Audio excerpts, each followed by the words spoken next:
Thank you for coming out this morning. We really appreciate it. Just to let you know, we are going to start by allowing our panel to have a few minutes to themselves and be able to say good morning to you and let you know who they are and what they do in case you don't know them. And then I'll be taking questions from the audience. I have quite a few up here, but if in the meantime you hear something from the panel that you'd like to ask a question, I'll take questions throughout the entire experience and I'll read them. All right, thanks for coming out this morning. I really appreciate it. All right, let me begin. I want to say thank you for coming today, and I'm going to give you each a minute or two to state who you are and just your opening thoughts. And Captain Lorenzo, I'll start with you. Good morning. My name is Captain Lorenzo Waiters. Of course, I'm employed at the Sheriff's Office. I've been employed there for the last 35 years.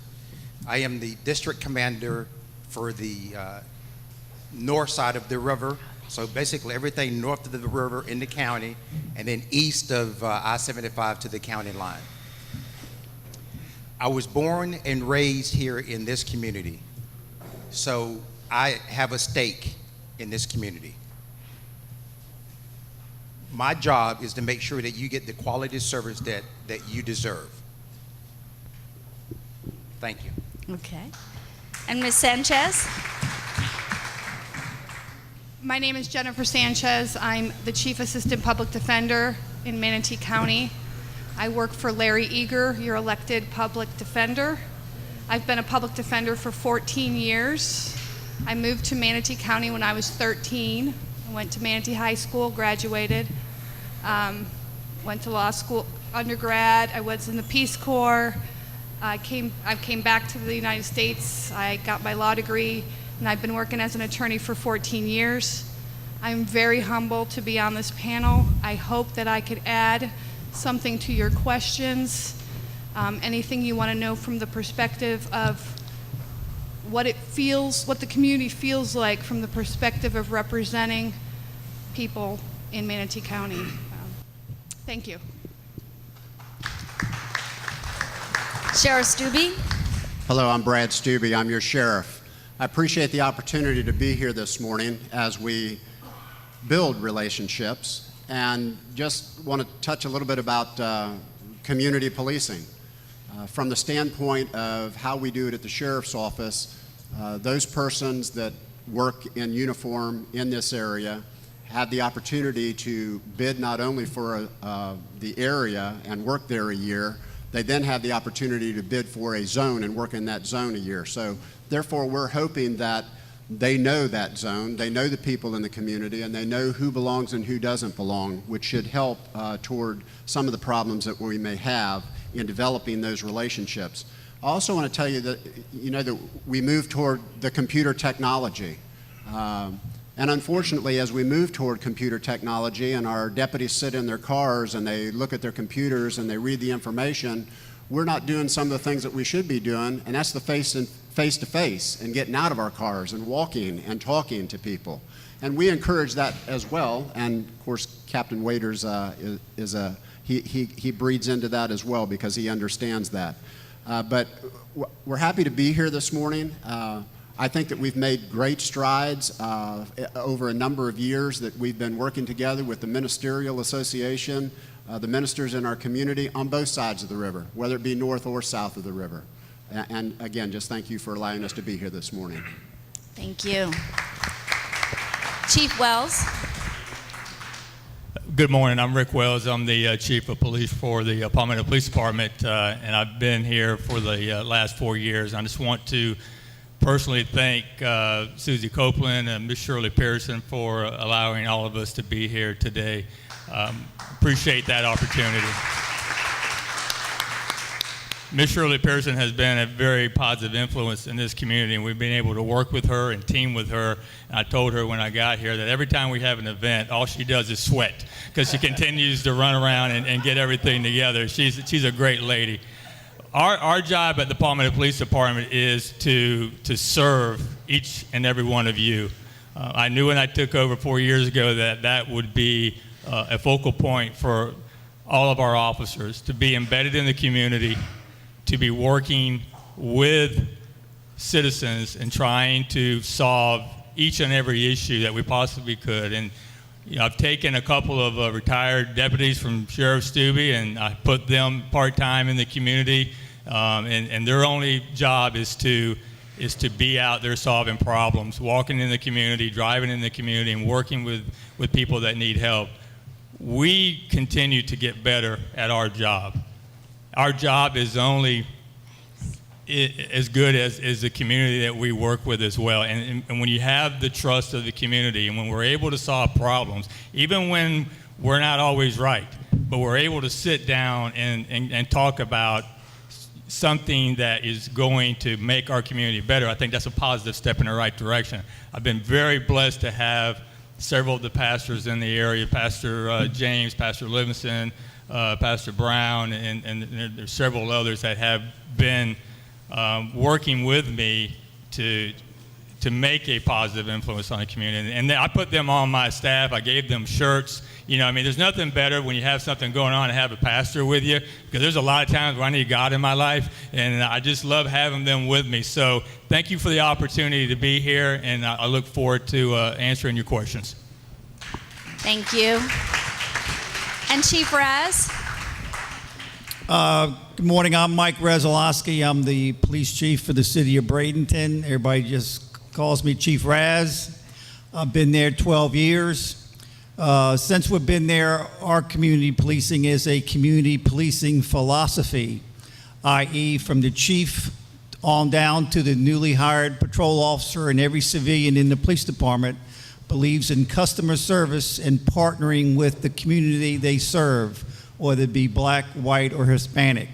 So that's what we're focusing on, partnering with our community, being in the neighborhoods with the same officers day in and day out, and being a true partner with that community.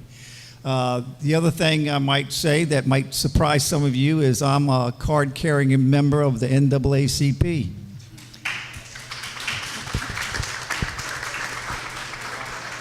And I look forward to your questions. Thank you. All right, we're going to start with the questions directly from the audience, and the first one is for the Public Defender's Office. How can community work with the Public Defender's Office in getting better representation for clients?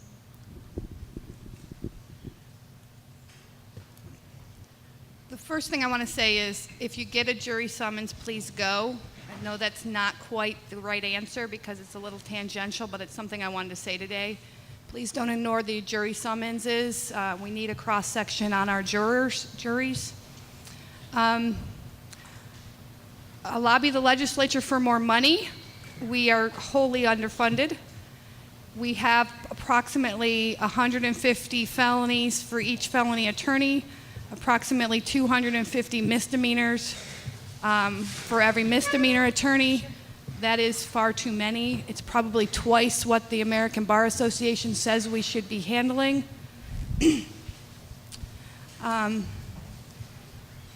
I believe that we have the best attorneys in the county. What we do lack is probably communication, because there's not enough time in the day to communicate with each of them. But honestly, I do not see private attorneys getting any better results for their clients. They just communicate better because there's a smaller ratio.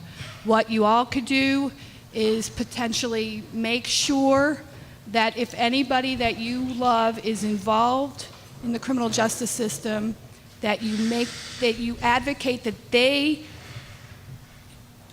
I would call, if my loved one was in the criminal justice system, I would phone call the public defender. And I know the assistants probably will hate me, but the squeaky wheel does get the oil. And I would make sure that all my clients keep their appointments. Our appointment ratio is so pitiful. If they want to know something, they need to show up. So encourage them to show up. So those are the three things. Lobby legislature for more money, encourage them to show up to their appointments, and encourage them that they are getting good representation even if they're not getting a phone call every day. How many people are serving in the office? There are, in Manatee County, there are approximately 20 attorneys. One of them is juvenile, 4 of them are misdemeanors, the rest are in felonies or division chiefs, which are more serious felonies. And then there's 20 assistants that help us, approximately. And if there was a budget increase and you had your druthers, how many more public defenders would you think would be a good number? Just because I'm thinking when people call, Right. It's good to have something in mind. I would say that we should strive to reach the American Bar Association guidelines, which is 75 felony per felony attorney, which means we need twice as many. Twice as many. Yes. Okay, thank you. All right, here's the next question. It's open up to anyone who'd like to answer it. Do law enforcement agencies have funds in their budget to have community types of get-togethers, such as concerts in different parks around the county, meet and greet your local law enforcement officer, community awareness booths, and kids' corners? Anyone? I'll go first. We used to do this quite a bit, but then the economy struck us, but we have put this back in our budget. It's a barbecue with the sheriff. We go into the neighborhoods, we bring a huge barbecue grill. We actually get donations from Cisco and other businesses in the areas, and we barbecue hot dogs, provide baked beans and potato salad and drinks. And basically it's an opportunity, depending on which area of the community that we do this in, for the folks to come out and rub elbows with the law enforcement officers that actually work in your area, including the community-oriented policing groups that we have in each one of our patrol districts. So yes, we do that, and we'll work with anybody in the community to set one of those up. We certainly like to do it when the weather starts getting cooler, so any time in the future would be great. Anyone else? We've been very fortunate with the City of Palmetto to have leaders that believe in having community events. We've been very fortunate with our multicultural event put on by our CRA and Commissioner Smith. They've been a very big part of bringing community and different cultures together. We also have the National Night Out at the Boys and Girls Club every year with Willie Cooper. We attend the Children's Summit every year. That's usually held here at the Civic Center. And then we also have our SROs in the school where we have several programs going on. We actually have a race car that we set up. One of our officers, Roy Lovett, put a race car together. It looks like a cop car. It looks like a Dukes of Hazzard car. I don't know what you call it. It has lights on it. You can race it. We bring kids out so we can start dialogue. You know, it starts with the car and their interest in a car, and then we continue to focus on issues that they may have. But anytime that we can get out and engage the public in any type of a event, we do that. Thank you for the question. For the city of Bradenton, the city of Bradenton pinches its pennies to try and keep its taxes low, so they only give me the minimum amount I need to operate. If we do a drug education program, I use the money out of the forfeiture fund for that. When we have other events that don't involve drugs, unfortunately, I come out of my personal pocket and pay for that. Thank you. All right, the next question. Would you agree to a civilian review board for complaints or testimony of claims of law enforcement complaints? Review board with review of any complaints filed against law enforcement. They reiterated it. Would anyone like to answer that? I highly recommend it. Okay.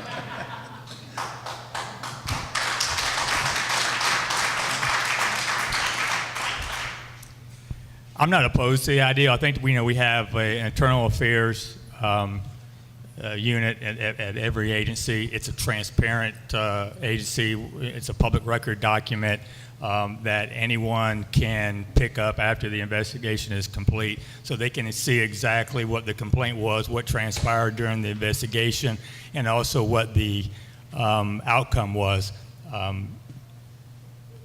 there has been some success with civilian panels, and then there's also been serious issues with civilian panels. So I think it really depends on the excuse me, the people themselves on the panel.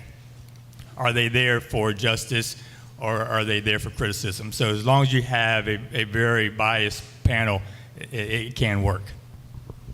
Anyone else? Yeah, I'm not opposed to them either, but I have worked in such a system up in Washington, D.C., and the problem had always come down to members of the panel not knowing what the officers could legally do and what they could legally not do, and what the laws were. And unfortunately, sometimes law enforcement is ugly. The result is ugly when an officer has to enforce the law. But certainly, from my perspective, any civilian oversight, I would not object to. Thank you. And I'm not opposed as well. But again, and I don't want to echo what they've already said, the bottom line is when our internal affairs investigations are complete, they're open for public inspection. And if there's a problem with the way in which you feel that it has been investigated and the outcome, we certainly will listen to that as well. And if we need to do more investigation, we will. And I will say this, the city of Palmetto at one time did have a civilian panel that was put in place to listen to any grievance that the officer had during the discipline process. So if that officer was terminated, he or she could go in front of this civilian panel and basically, like a court process, try to get their job back. There were times, because the panel did not understand the law enforcement guidelines, that these officers got their job back, and they should not have gotten their job back.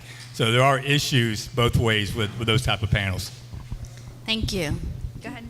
I have no idea whether they work in practice, but I can tell you that the literature suggests that they should be available, and it's not to discipline the officers necessarily.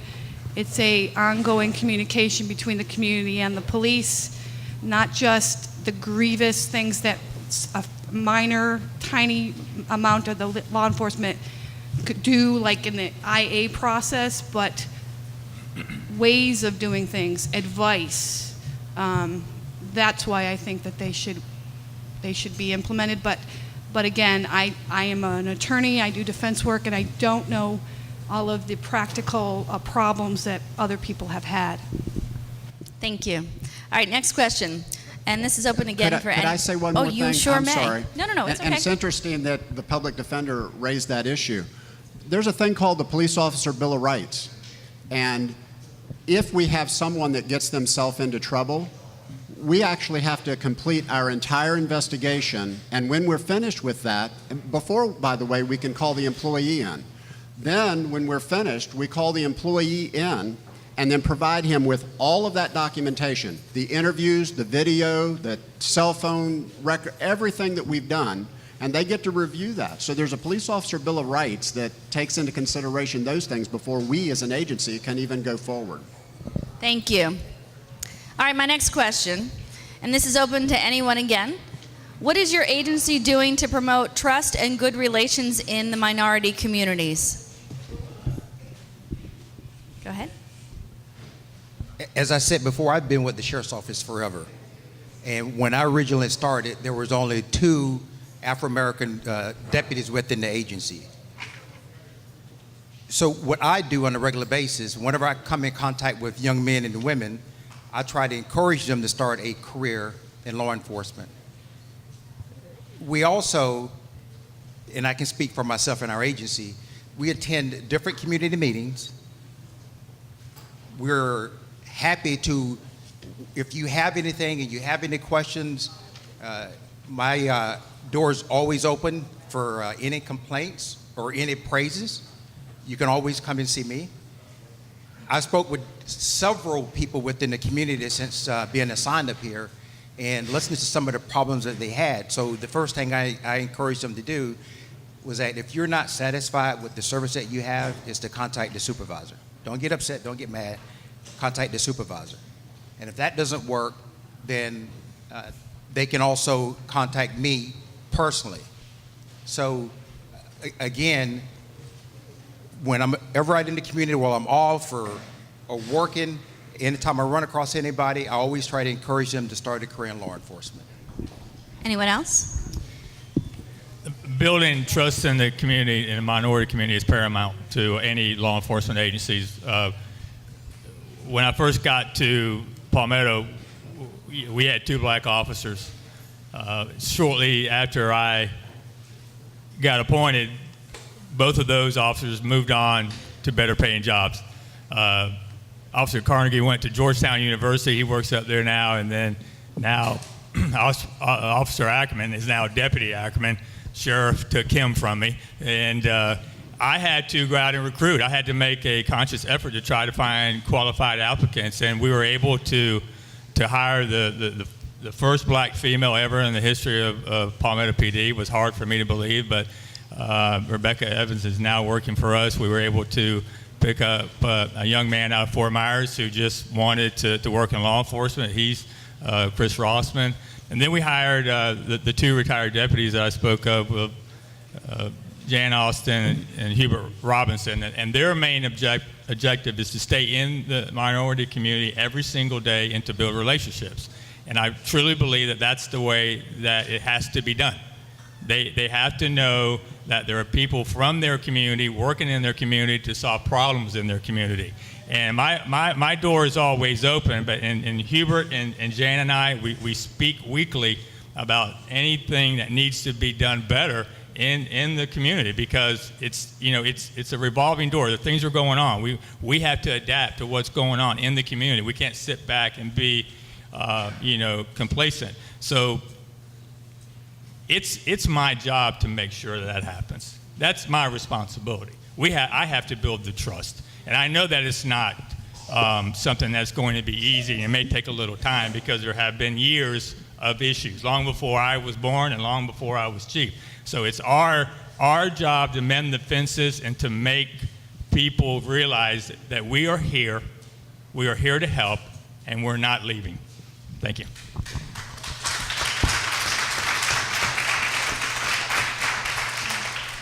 I try and lure as many Palmetto black officers away as I possibly can to the Bradenton Police Department. But seriously, our goal in the city of Bradenton is to mirror the community. So that's a goal we've been working on for 12 years. Some years we're more successful than others in hiring minority officers.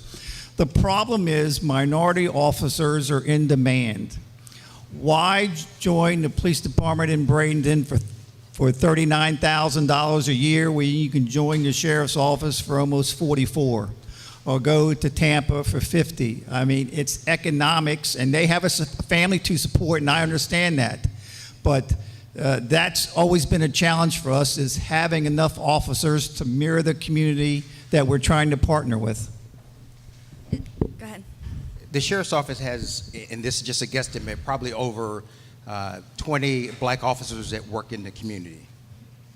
And again, as I said before, when it comes to recruitment, if we want to make a change, no matter what law enforcement agency it is, we have to get involved. We have to get employed within the different agency and make change. That's the only way it's going to happen. A few years ago, or a little over a year ago, we had shootings up here.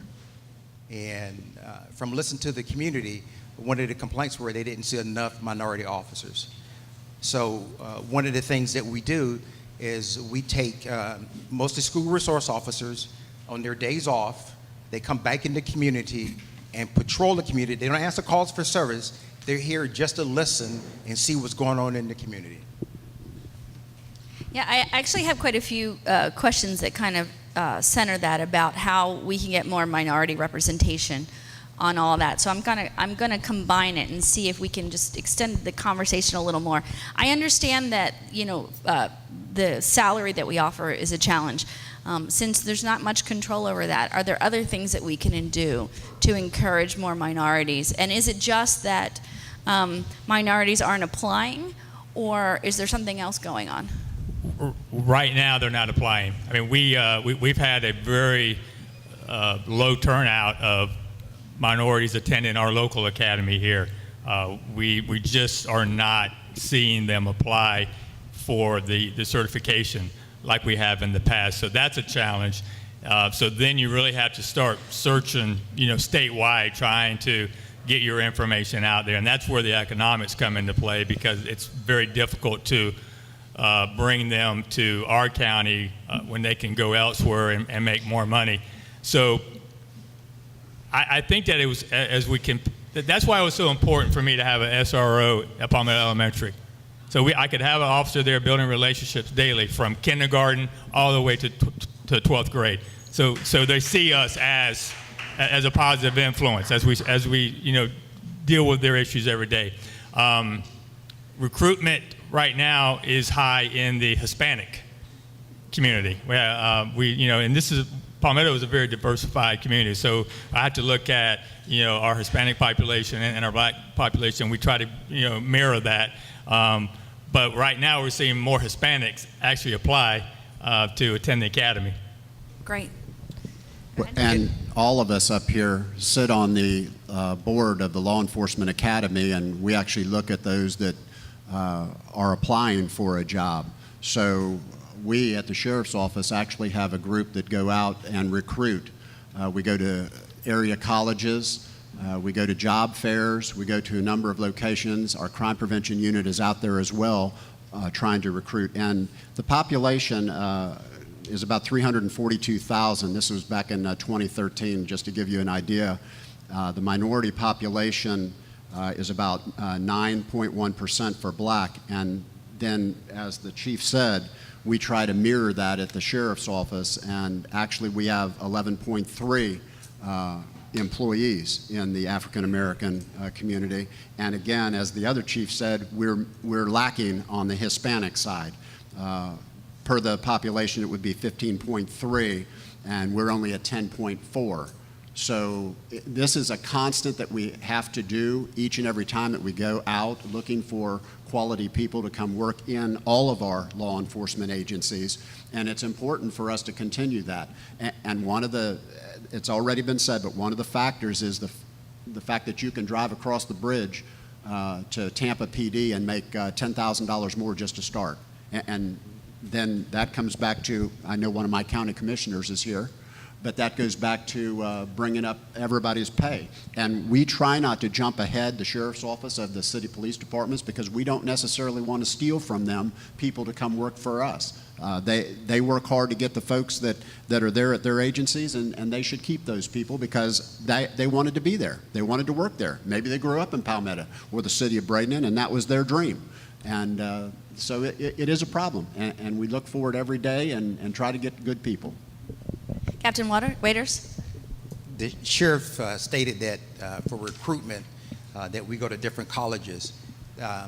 Within the sheriff's office, we all hold our primary positions, but then we have collateral duties also. And one of my collateral duties, along with Lieutenant Morrell, is recruiting. We would go to military bases. We hit just about all the colleges, including Bethune and FAMU, for recruitment, to draw the college graduates back to our agencies. And sometimes it's successful and sometimes not, according to what they can make, when they get into the private sector. But we do an active recruitment for minorities. Thank you. If you had, in the city of Bradenton, we have a swearing-in class once we hire a certain number. We had that last month. We had 2 white males, 2 Hispanic females, and 2 black males. I thought I'd hit the lottery. The problem is there may be good candidates out there. They lack funds to go to the police academy. We used to go to the churches when we found a candidate and try and raise the tuition fee. So maybe that's a challenge for the NAACP to raise funds, so when we find good minority candidates, that there is money to send them to the police academy, so they'll be available to us. Unfortunately, this is going to be a problem for us here, as many of our seasoned Black officers and deputies that I worked with for 30 years are now retiring. We're going to be losing Captain Waiters here in another year. We're going to be losing Lieutenant John Morrell. We're going to be losing Yvonne Daniels. All these senior deputies that have been so instrumental in working and solving problems in our community are going to be retiring. So this is a huge challenge for us to try to bring in those replacements and get them trained and get them out there on the streets so they can continue the work that all of these fine men and women have done for so many years. I'm going to try to take all of them when they retire and bring them over to Palmetto PD. I'm just letting you know right now. I've been collecting cans. I've been starting a trust fund. I'm going to get them over there. So. I'll pay you more.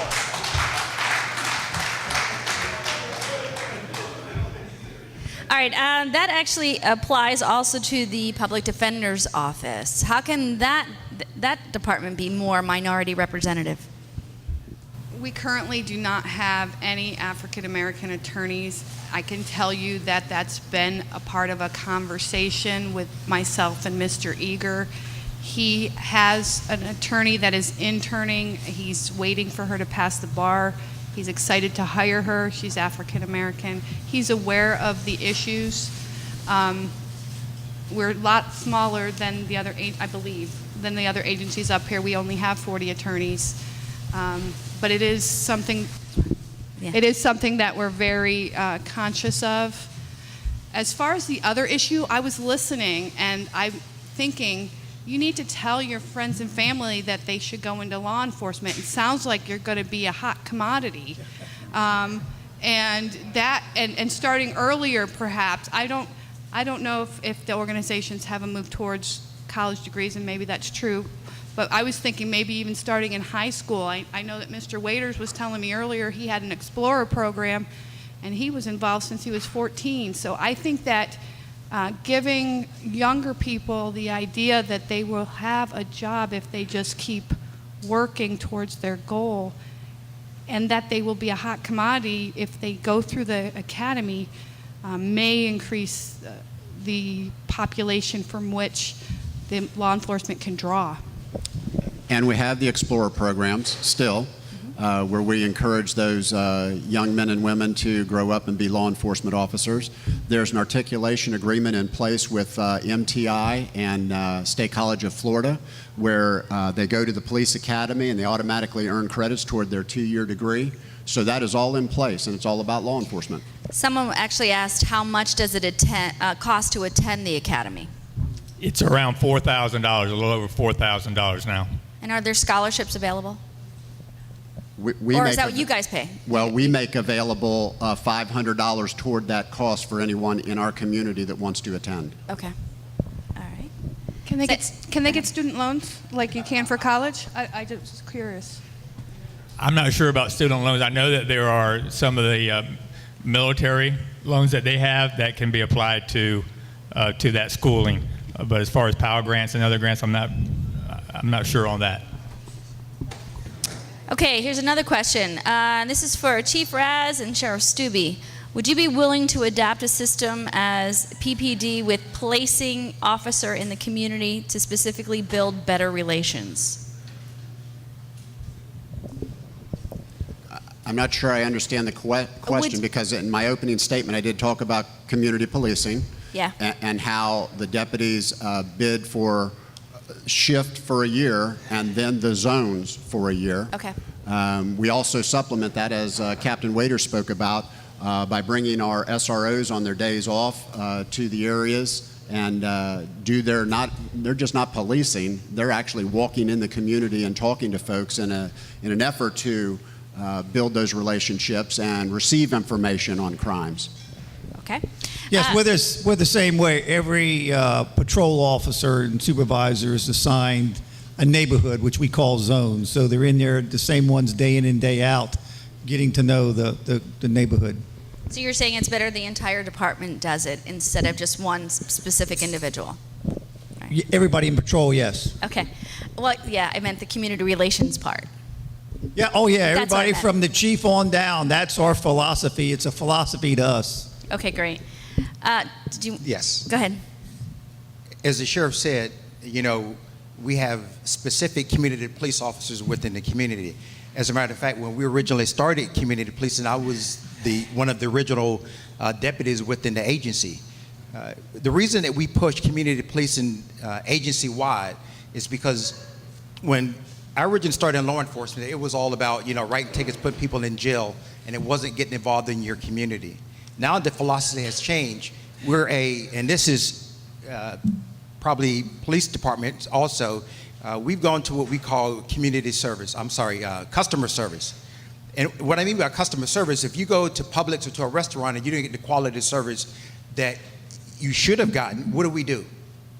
We complain to get the service that we want.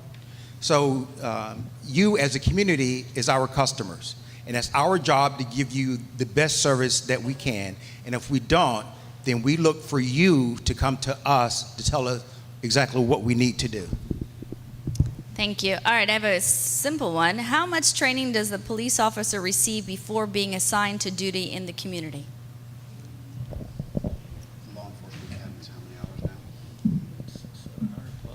The Law Enforcement Academy in and of itself is over 600 hours. Then if they're hired by the sheriff's office, they come on and spend some time at what we call our telephone reporting unit, which we have one at each district, and basically they learn how to write reports and deal with the public and talk with the public and communicate with the public. Then we have in place something that's called agency specifics. It's about 30 days where all of the new recruits go. They learn about things that the sheriff's office does. They learn about some of the high liability areas, traffic, driving, firearms, tasers, those sort of things. And then when we finish that, they actually go into a 16-week field training program. They start with one deputy in that program, and then they have 4 phases. And in the last phase, they end up with the one that they were with originally, so that that person can actually see the progression that they've made or lack of progression. There is grading that takes place through each process and each stage of the FTO program. And if there are problems with, let's just say, officer safety that the training officer sees when the individual is out on complaints, they actually have to go back for remedial training for that. There is testing throughout the whole process, and then hopefully at the end of those 16 weeks and the end of that FTO program, they get to go out on their own and they're full-fledged card-carrying deputy sheriffs at the Manatee County Sheriff's Office.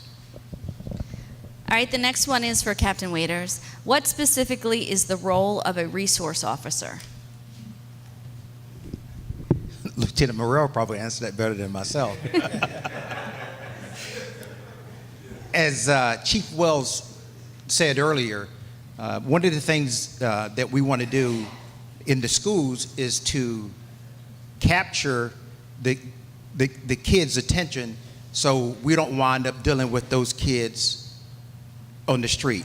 So it's there to foster a relationship between law enforcement, and it's also of course security for the school, but the main focus is to foster a relationship between law enforcement and the students within the school. Can I comment on that as well? You may. I think that many of us look at an SRO as just being a security presence, and although that's extremely important, their role is much deeper than that. And I think that you have to recognize that there's a lot of issues that SROs deal with that have nothing to do with the school. This child is entrusting in them information that something is happening to them at home or elsewhere, and they feel enough trust in the SRO to sit down and privately talk to them so they can deal with the issue. So they're like a teacher, they're like a friend, at times they're like a parent, but the main objective is for them to be a part of the daily life of all the students. Thank We you. have SROs that have been there for more than 20 years. And it is encouraging to me to be walking down the street with Johnny Jones and kids that he had 20 years ago that are now working at Publix and other areas, just looking at him, Deputy Jones, Deputy Jones. It is an amazing thing to see the relationships that they have built over the years. And that takes place every day in our schools with our SROs, both in the cities and in the counties. Thank you. All right, this is for the Manatee Department.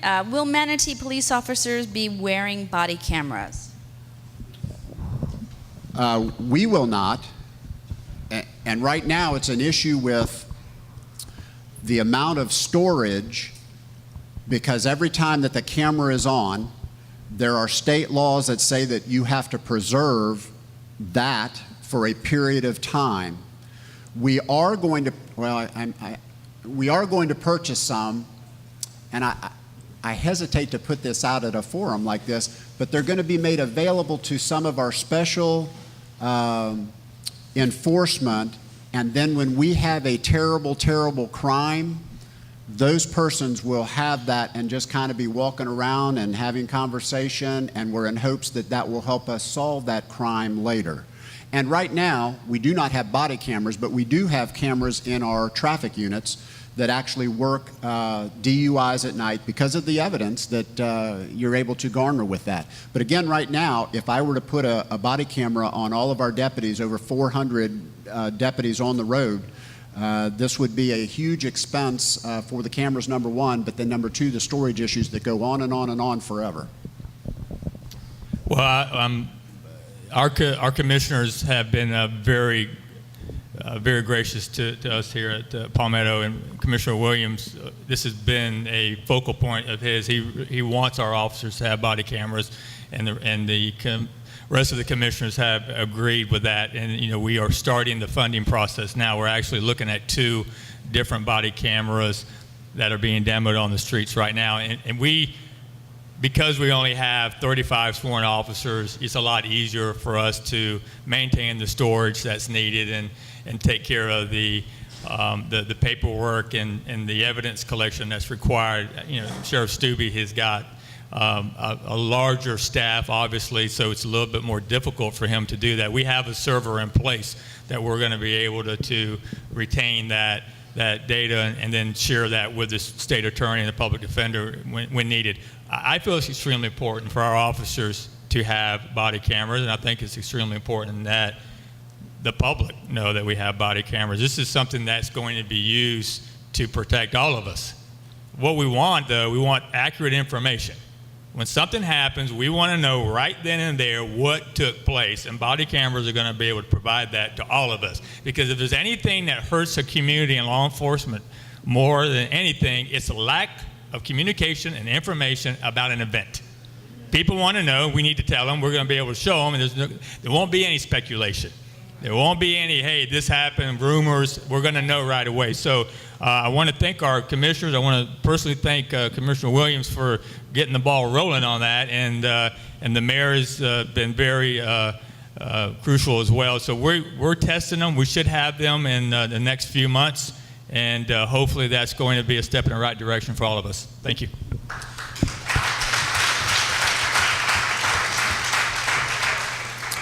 The Bradenton Police Department has a video camera inside every marked patrol car.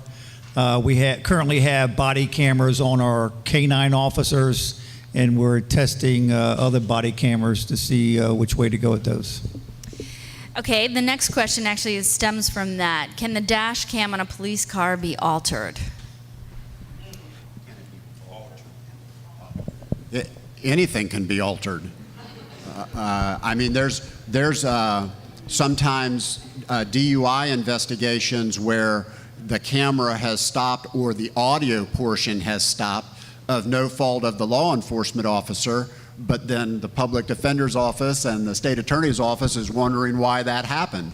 It got to the point, this was probably 10 years ago, where the technology was not so good, where this was happening pretty much on a nightly basis with some of the DUI stops that were taking place. And it almost got to the point where we said, well, we're just going to pull them out because there's just too much controversy going on with this. But we didn't, because we do feel that it is extremely important to have this as evidence. The city of Bradenton cameras are, all the officers do is turn them on. When you turn on your red lights, they come on automatic. Starts recording automatically, or the officer can push a button. Other than that, the officers don't touch them. It's automatically, electronically downloaded from the car to our server. We got that system to avoid anything with the officers involved handling that type of evidence. I have a further question, Ms. Sanchez. How does that affect the public defender's office? Is that an added asset to what you have to do, or are there any issues? I love videos. I love them because they make my job easier. If there is clear evidence, then I have a clear and candid conversation with the person I'm representing. When there's not clear evidence, that's when you go to trial. So I love videos.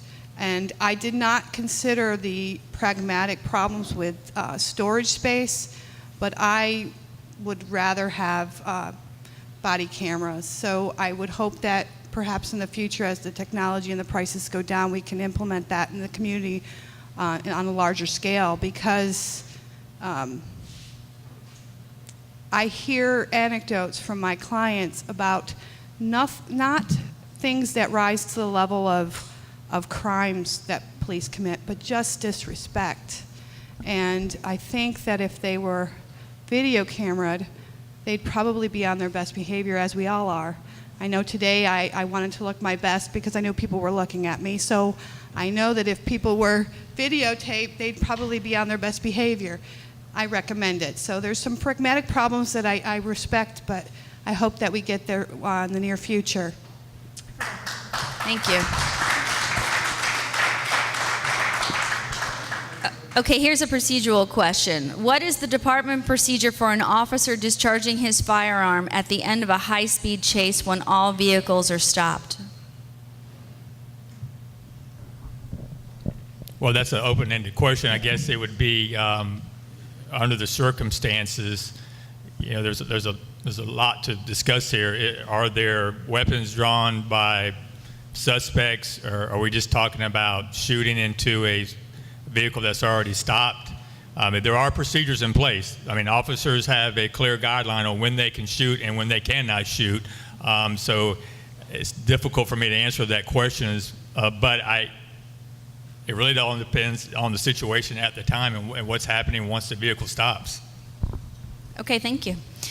Do officers carry or use high-powered assault carbine rifles? If so, what scenarios or purpose would these arms be used for?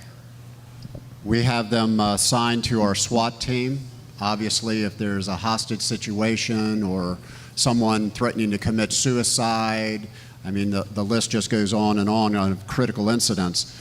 We also have taken part in, I know that's where the question is going, so I'll just answer it for you. We also have taken part in the military disbursement of weapons and equipment that they don't use any longer. We have a number of those that once the deputy has the proper training are allowed to carry those in their vehicle as well. And then, of course, the same response would hold true here. You have a bank robbery that well, I'll give you even a better scenario. We did have a bank robbery that took place down and on University Parkway. The description was a large dually white truck, and the suspect was a white male dressed all in black. And one of our lieutenants picked up on that vehicle as it was coming back into our county from University Parkway. And eventually, to make a long story short, there was a traffic stop that took place on 33rd Street East. The guy turned out of the driver's door and started shooting at the deputies, fired a number of shots. The closest deputy to them was about 45 yards away, and we were shooting handguns back at this individual that were shooting at us. And had one of those rifles been available on the scene, obviously this could have maybe been taken care of a little bit quicker. But the short answer to your question is yes, we have them, and they are allowed to carry them. They have to qualify with them, and they know the circumstances in which they're to be used. Okay, thank you. Anyone else? We carry them as well. Our officers actually have to buy we have AR-15s, they have to buy that themselves, and then they are certified and have to qualify through our course. But just like the sheriff said, I mean, there's policies in place. You're not going to take it out during a shoplifting type situation. It has to be a violent situation where you have an imminent threat and that type of weapon is needed.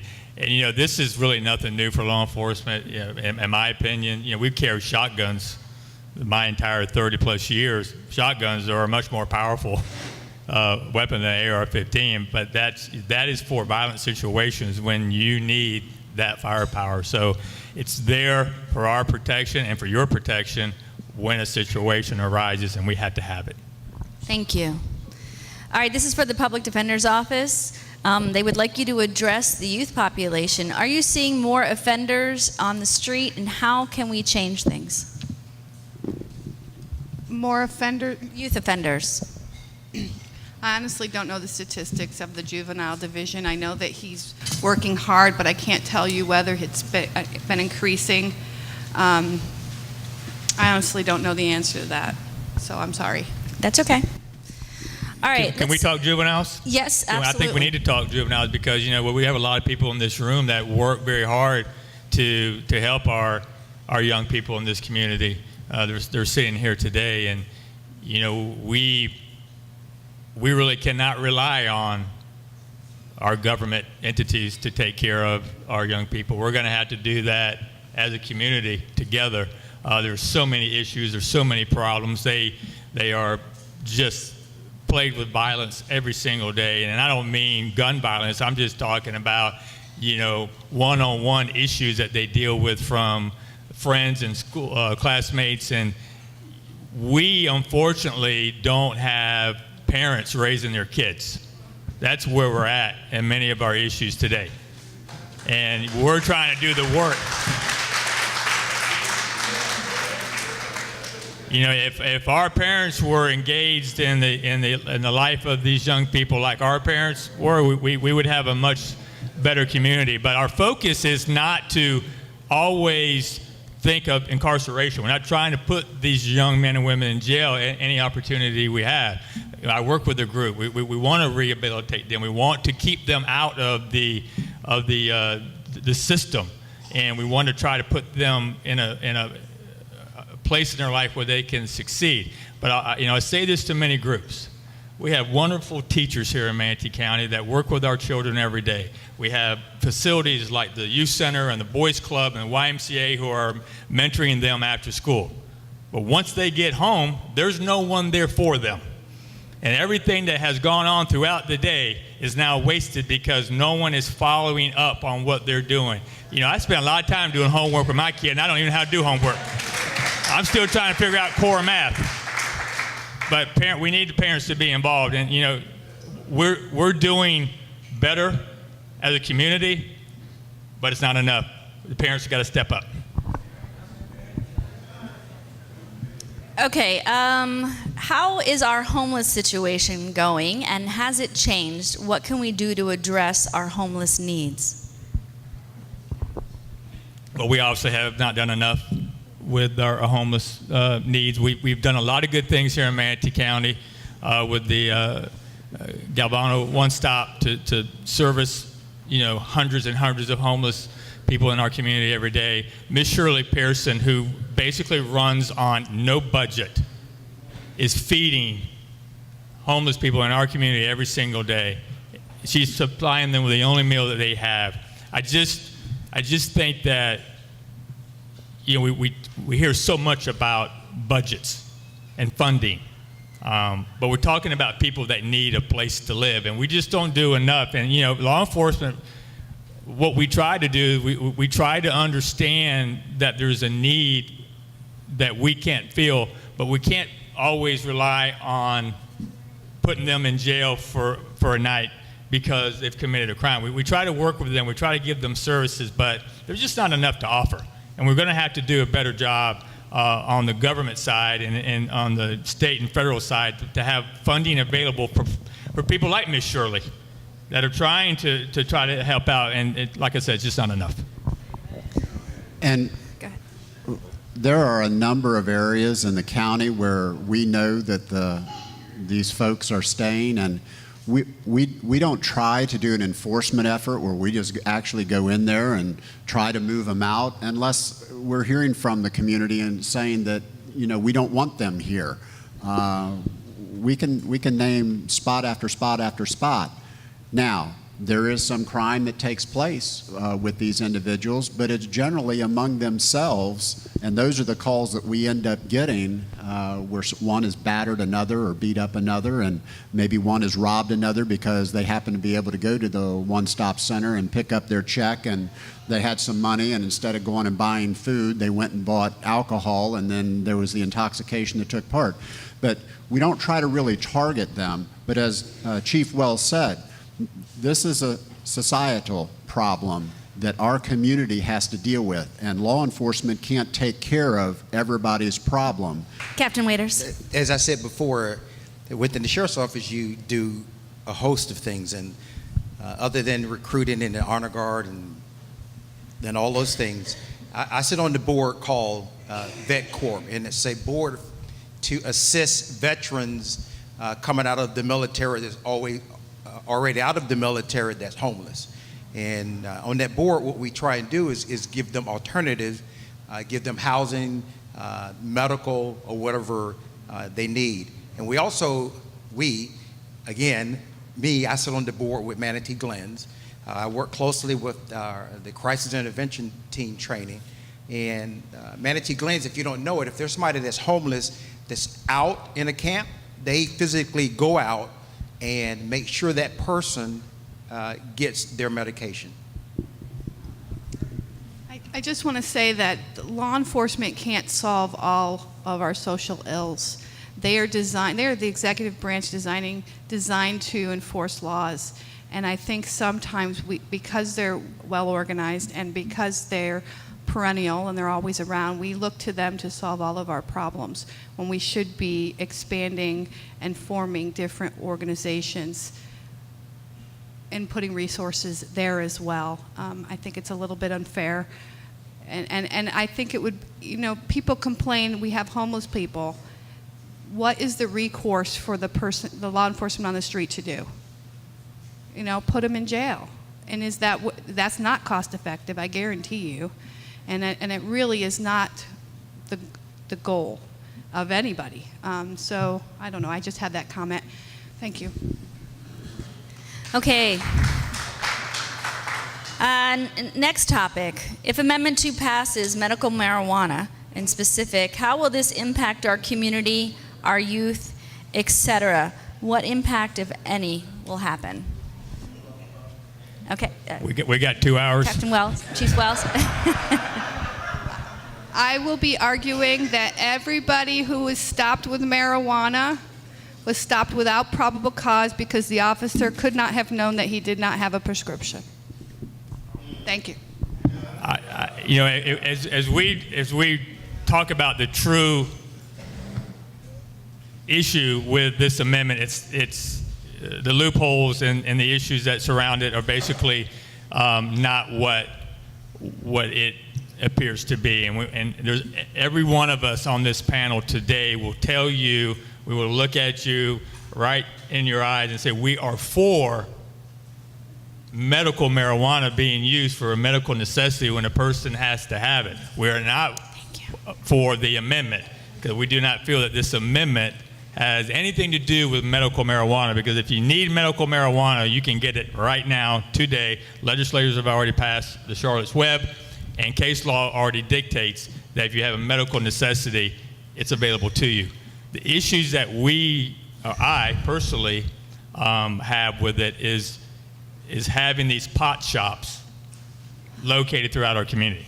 Well, Chief Wells, I do want to clarify that because Charlotte's Web only deals with one small portion of the community that needs medical marijuana. So it's not widely available to all ailments. There's only one specific ailment, and it's usually dealing with epilepsy, where medical marijuana is used widely for other ailments. We do already have case law on the books. Yes, but people are still getting arrested beyond that. Okay, are we talking about the true need for medical marijuana here, or are we talking about Well, they just want to know if if it passes, what impact will it have on the community?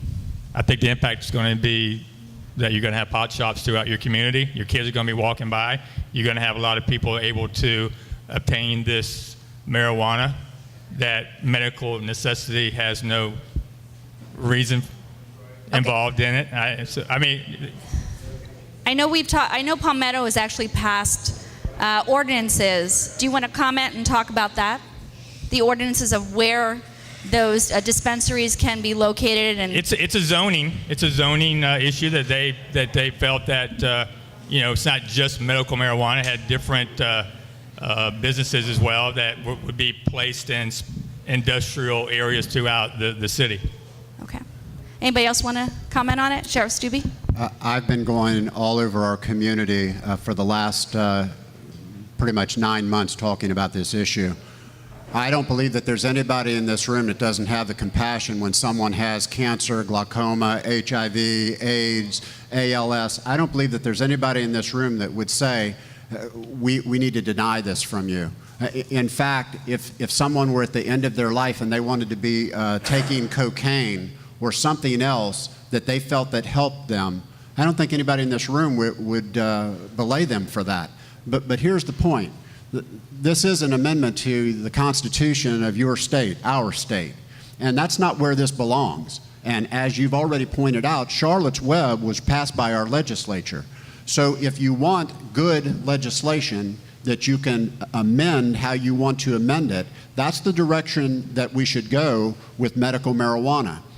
The THC, the tetrahydrocannabinoid, the over 400 chemicals in marijuana, that's the one that makes you high. There's CDB that doesn't make you high, and it's non-smokable. It's not in a smokable form. And I've been told that you can actually combine the THC with the CDB, and you can get a liquid that will be good for cancer, all of the debilitating diseases that are actually outlined in Amendment 2.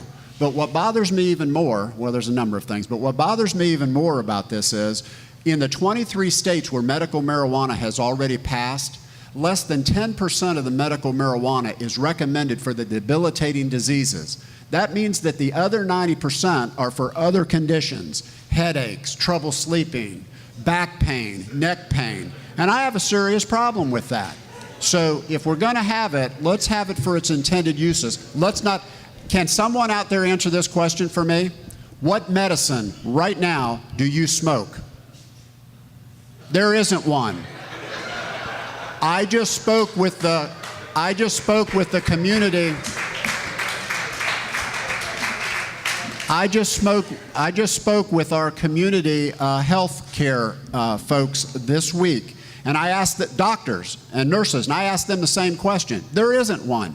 But if the availability is there, and it is, and the technology is there to pull what we need out of the cannabis plant to make this the non-euphoric, then that's what we need to be doing. And not in our Constitution of the state of Florida, but in the legislative side. Captain Waiters?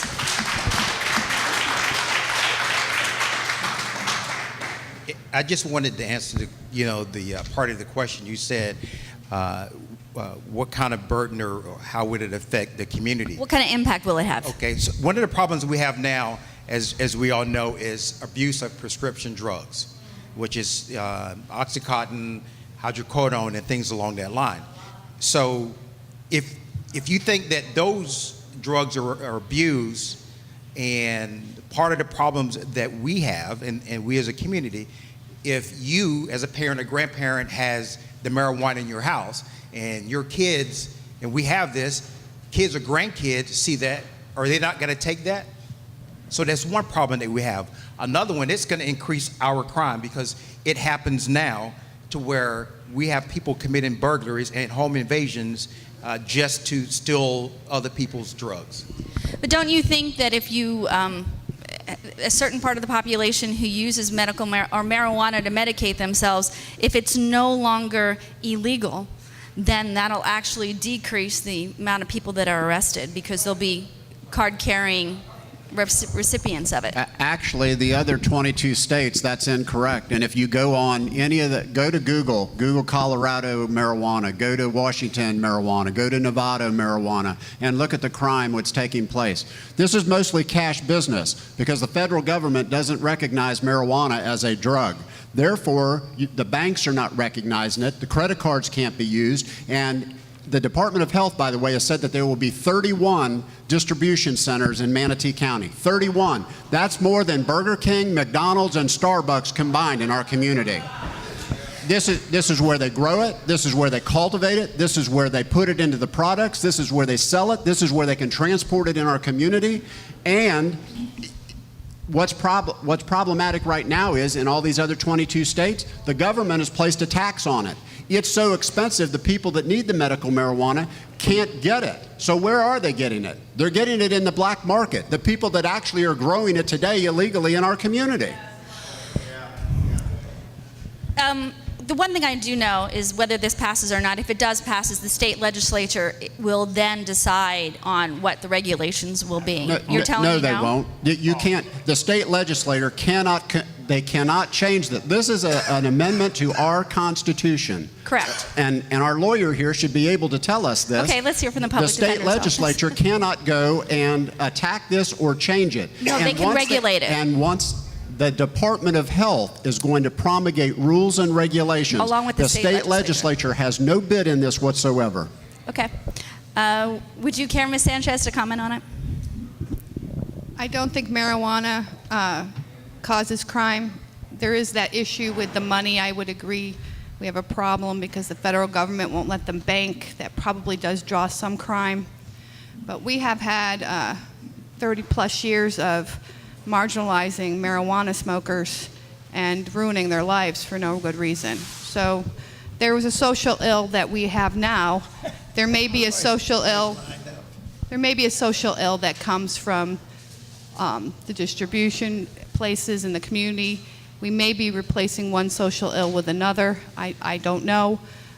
But to ignore what we have had in the war on drugs, specifically marijuana, is to ignore 40 years of history.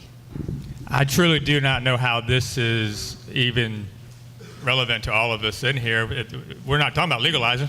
We're talking about medical marijuana. There's not a person in this room that would be able to get a medical marijuana card for a debilitating disease. So I don't know how that would affect the rest of the population. This is a very small percentage of the people that we're talking about, Okay. if you believe the amendment. But we know Okay. that the other medical conditions that are listed as part of the requirement to get the card is going to allow anyone with a headache to a sinus infection to get this. But the true essence of this amendment, the way that it was shoved down everyone's throat, would not affect any of us because we do not have a disease that would meet the requirements. Just a quick question on, then we'll close this topic. Is it considered a nonviolent crime, possession of cannabis? Yes. Thank you. All right, let's move on to the next topic. Someone has a quick question. Is there training for dealing with the global Ebola crisis? We're working with the health department right now. Lorenzo, you were on that committee, right? Go ahead. I attended a meeting last week with all the stakeholders within the county, and it's every facet of county government, along with private companies, private clinics, IMG, and we're looking at proper training for personnel, and if you look at us as first responders, whether it's EMS or the sheriff's office, we pray that it doesn't happen, but if it does, we would be the first person in the public sector that would come in contact with that person.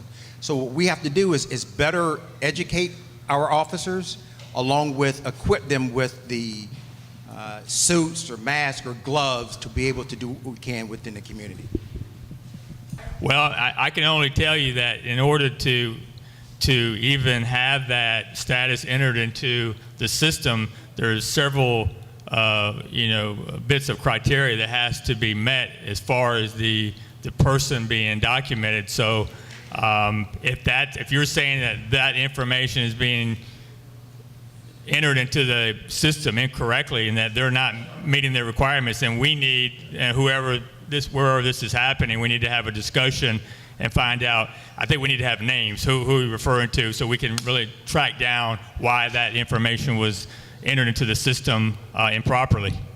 But we can definitely have, I don't know where it happened, but we can definitely have discussions about that.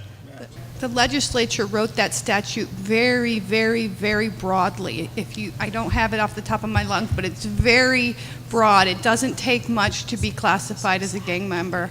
But it's not, the problem is none of the law enforcement officers wrote the law. They're just complying with the law. Would you like to I disagree with the overbroadly written law myself. Well, let me see if I can- And I do think it can harm individuals a lot. But they're applying the law. Can I encourage you to reach out to one of us wherever this is happening, if it's in the county or the city of Palmetto or wherever, and after this meeting we can talk so we can find out specifics, please? Okay, I've been asked to read one more question, and then I'll let everybody have their final thoughts. What is the best way to deal with an overzealous and aggressive officer in our community? How do you deal with an identified officer? The best way to deal with him is to give him to me.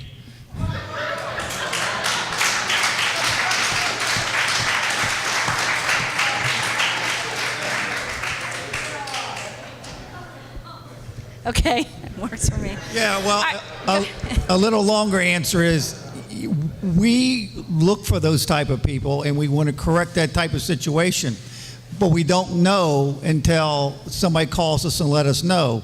And the problem we find is that somebody will come in several days later and complain about something that happened 4 or 5 days ago. While you're having that encounter, as soon as you're done, just call the chief's office, call so we can send a supervisor out and find out what's going on, because a lot of the times we just go to the videotape that we have in the cars and see if there's any misconduct. And I would encourage writing complaints on the IA forms. I tell my clients, nothing may happen this time, nothing may happen next time, because they have to have a pattern, but you only have a pattern if people take the time to fill out the form. So fill out the forms. Thank you. All right, I'm going to give everybody a chance to have a moment to address how we can continue to improve community relations and any other final thoughts that you have. And Captain Waiters, I'll start with you. First of all, I want to say thank you for inviting me here, and thank you for putting me up here on the panel with these great guys up here. Oh, I'm sorry. I'm sorry.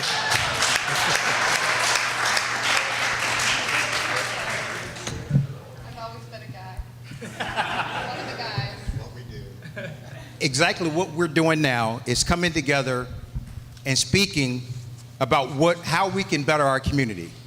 It's better to do it now rather than to wait for something tragic to happen and then we complain.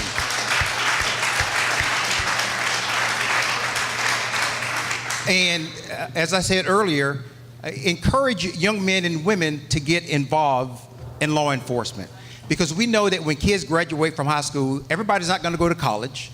You know, we have kids that go to college, we have kids that have other skills, air conditioning, construction, whatever. Well, law enforcement is a great career.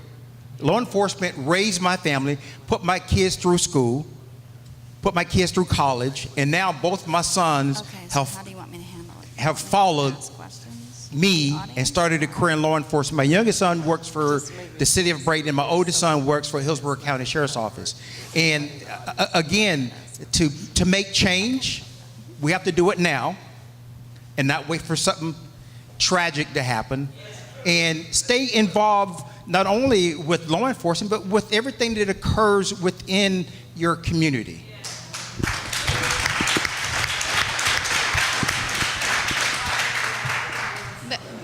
First of all, thank you very much.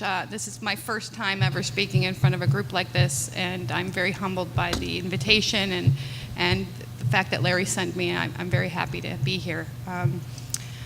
Okay, these problems are long-lasting, and that means there's going to be a long-needed commitment to have these and continue to have these, to have them grow, be 3, 4, 5 times the size. And continue the communication, reaching out from the NAACP to law enforcement and law enforcement back to the various community entities. One time is not going to stop a fatal shooting on a street when all parties are terrified. you have to keep the communication going. So I'll come back if you invite me, and I hope you do. Thanks.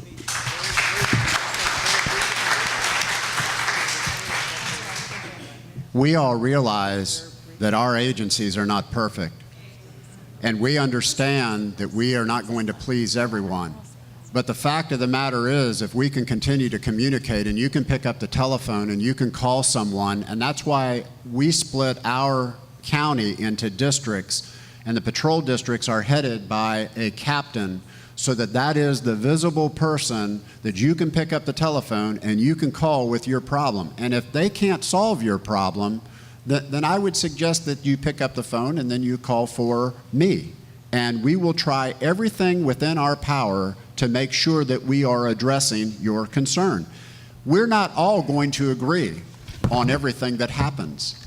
But through communication, I think that we can work together to have, I believe we have a great community. I've been here since I was 7 years old. I grew up here and went to school here. And I continue every day to try to do the things that are right in order to make this continue to be a great community. And I just appreciate the opportunity to be here and to speak with each of you. Thank you.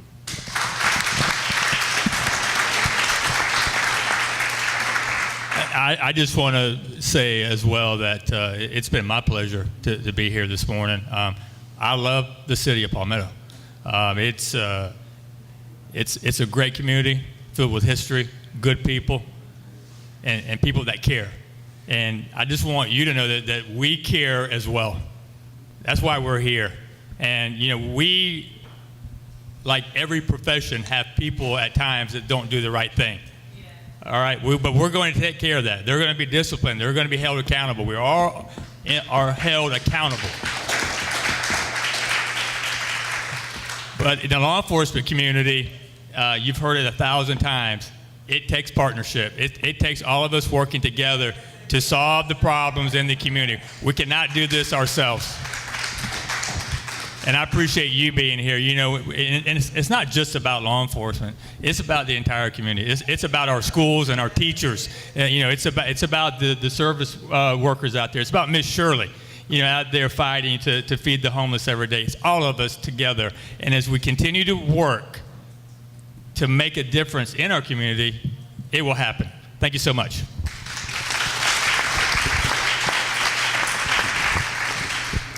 As administrators of law enforcement agencies, we need feedback. We need to know from the community what they think we're doing right, what they think we're doing something wrong. You know, one thing I encourage everybody to do is, I think most of us have ride-along programs. You need to come in, ride along with your neighborhood officer, see what he's doing day in and day out to make your community safe. You will be surprised, and not to sound hokey, but these deputies and these officers stand toe-to-toe with evil sometimes, almost every night. You will not believe what is out there, and they're out there to protect you. And right, we're not perfect, but together we can all make a difference. Can I make one comment? You may.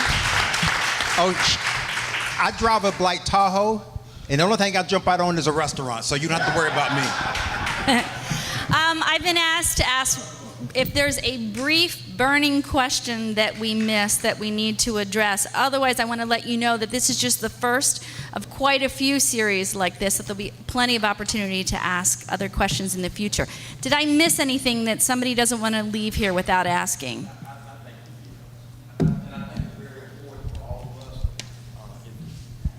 It kind of pushed me up on the side over here to address it, but many of us came because of the ongoing matter that's in Ferguson.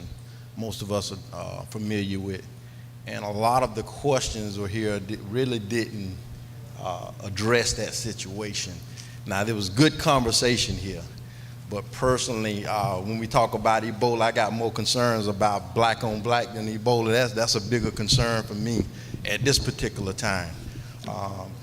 And I think maybe a fair question would be to end it maybe on a better note, because I know you probably heard when some of them actually stood up and spoke personally. They were a little agitated in their voice little frustrated.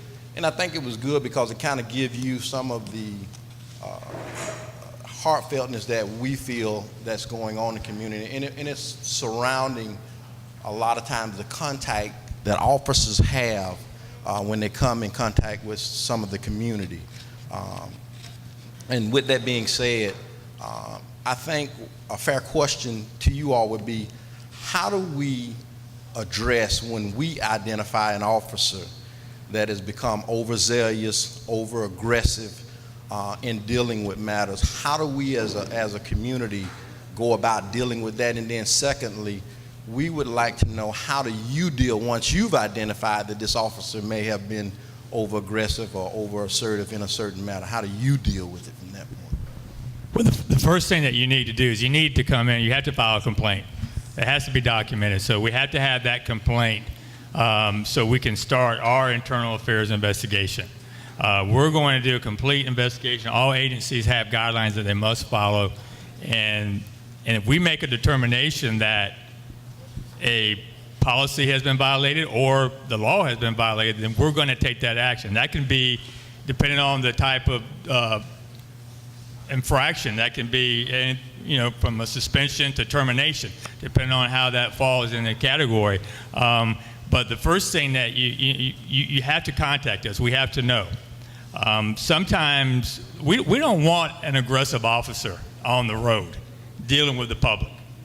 That's a poor reflection on the rest of the officers in our agency. So we don't want them out there, so we need to know. And there are times when we have found that he needed to be removed.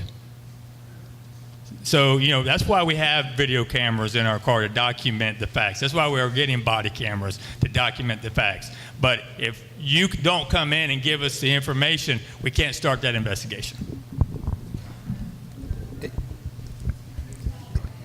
Captain Waiters? Not knowing much about the Ferguson incident, I can only speak about our agency in my community, is that we train our officers to be professional.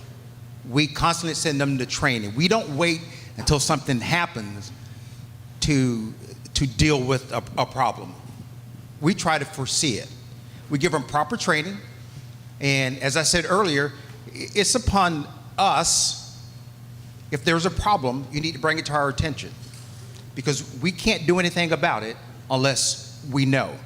The deputies are, not only are they guided by the law, because they have to follow the law also, they're governed by policy and procedures within the agency.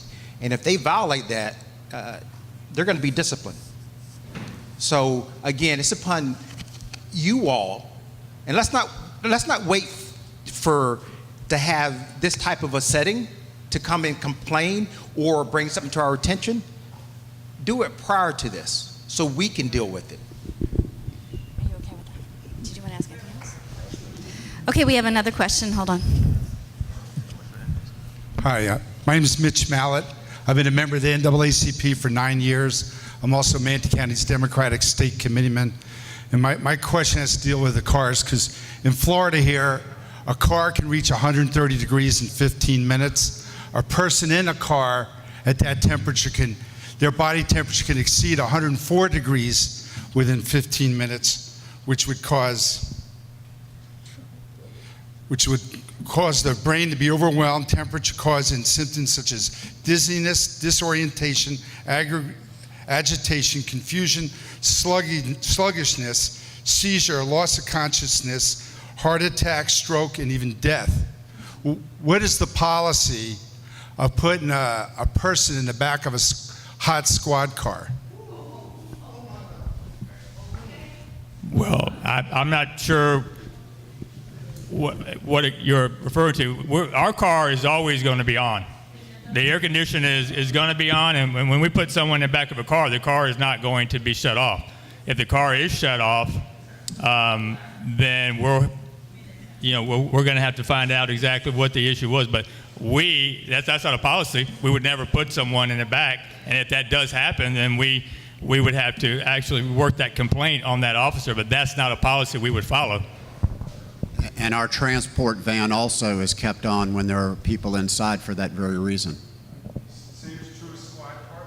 Yes.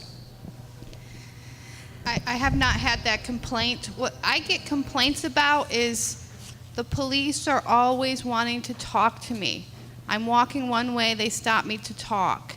Why am I always being stopped and questioned? Those are the questions that I hear from the community. And I can tell you that when I do a motion to suppress because I think that the Constitution has been broken, I think about the 10 other people that didn't have pot in their pocket that might have gone through the same experience but aren't in front of me because they did not have drugs in their pocket. That's the concern that I have. But I don't live in the community like that. Only you guys can explain that to the law enforcement, and you should with complaints.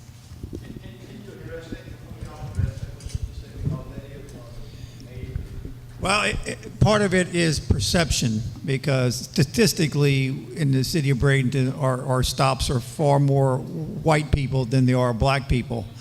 But police officers have the same rights as any citizen in the United States, i.e., they can walk up to anybody and start a conversation. That's their constitutional right. Just like if you don't want to talk to them and you haven't done nothing wrong, you don't have to talk to them. Right. They need to always be respectful to the citizen. They need to stop somebody. They have to have reasonable suspicion about a crime to stop them. If they don't have reasonable suspicion, they can just walk up and start a conversation, but that person has the right to walk away. Okay, we're going to open the floor. We have 2 more questions, and do you want to come up? Good morning. My question is for the children in our community. With our young children that are in the juvenile system, my concern is I have a youth prevention program called Intervention Before Crisis, and my concern is the children that are in juvenile. Most times they end up going to the big house, and my thing is to prevent those children from having to go there. So why isn't there more money available? And I know that fundings are difficult, and I know where they come from, but I just think that we need more funding available for our children for prevention. I mean, to stop them, when they get in trouble, there needs to be something in place to help our children, to keep them from going to Port Manatee. We were actually having that conversation before the panel discussion began, because we're in agreement with you. There needs to be more money for prevention.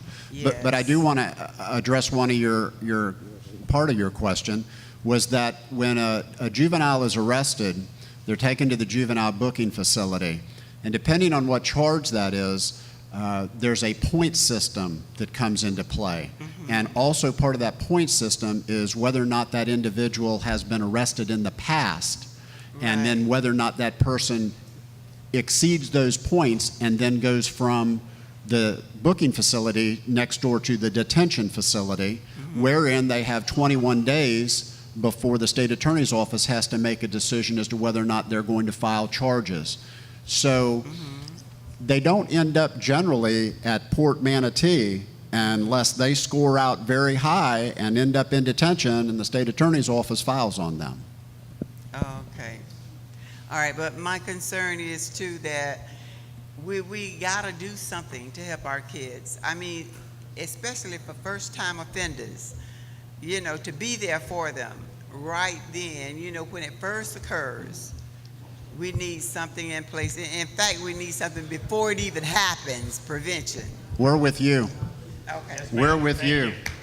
Okay, I believe I have, hold on. Are we good? Yeah, I'm sorry.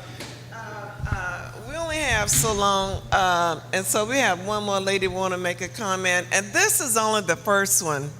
This is only the first forum, and we will have more. And as a matter of fact, I'm going to say Chief Raz, because I can't pronounce your name, Chief Raz, but we're going to set up a forum at the Dream Center in Bradenton as well, so we can get people in Bradenton involved as well as Palmetto.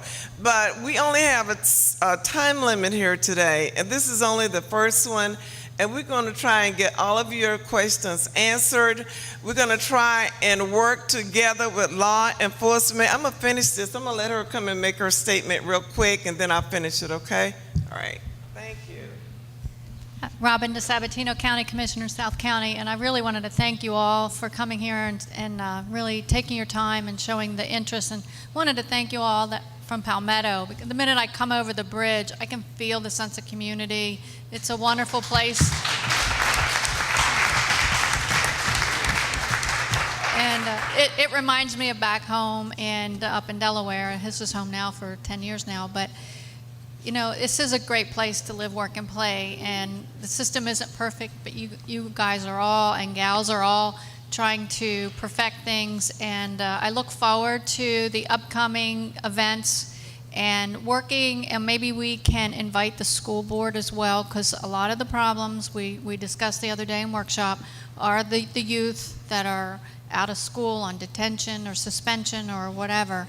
And that's the beginning. And when you're talking about going into the universities to recruit, we need to go more into the middle schools and the elementary schools to recruit them earlier. So, and I see these little ones here today, and I just want to take them home. They're just so precious. And that's our future, and that's what we're all working for. So again, I wanted to thank you all for taking your time, and we're going to move this forward, and you're all great. Thanks so much. Thank you. Is that good? Okay, we'd like to thank you again for all coming, and remember to stay in tune because the NAACP is sponsoring this event throughout. I'd like to also thank Susie and Shirley for inviting me to be a member of the panel, and gentlemen and ladies, thank you also for being patient with me for the questions. Thank you, everyone.